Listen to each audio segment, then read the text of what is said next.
আমিনুল হলো বাংলাদেশ রপ্তানি কাজে নিয়োজিত।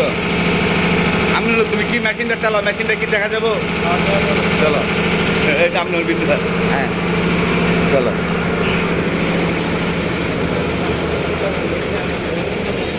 এরপর সাথে চলো দেখি। আস্তে আস্তে মেশিনে বসে পড়লেন। এই মেশিন দিয়ে সোয়েটারের নেক এবং শোল্ডার, স্লিপ বলতে হাতা, সাইড, বডির সাইড, এগুলো জয়েন করে। এটিকে বলে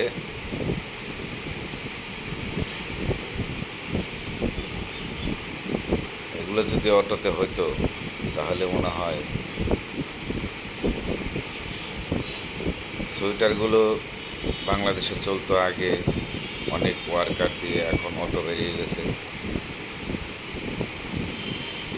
দেশের জনগণের কর্মস্থলের জায়গাও একটু কমে গেছে। এই জন্য আগে সোয়েটার দিয়ে বানিয়ে ওই ফ্যাক্টরিতে এগুলো প্রস্তুত করে তারপরে রপ্তানি করানো হতো। এখন সব কিছু অটোতে হয়ে যায়, ওয়ার্কার কম লাগে। কিন্তু এই কাজগুলো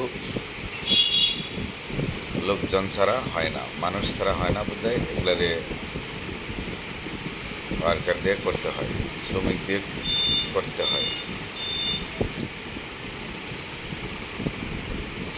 বন্ধুরা দেখেন, অনেক সুন্দর একটা মেশিন, লিঙ্কিং মেশিন বলে এটিকে।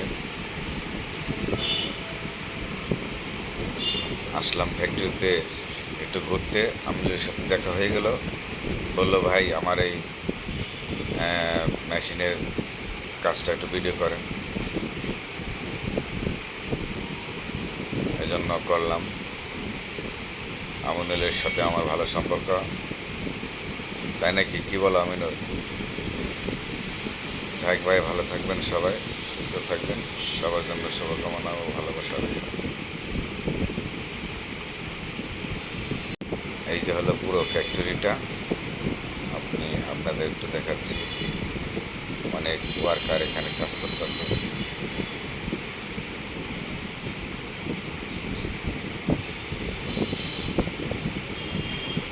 মোটামুটি 5,000 স্কোয়ার ফিট একটা ফ্যাক্টরি।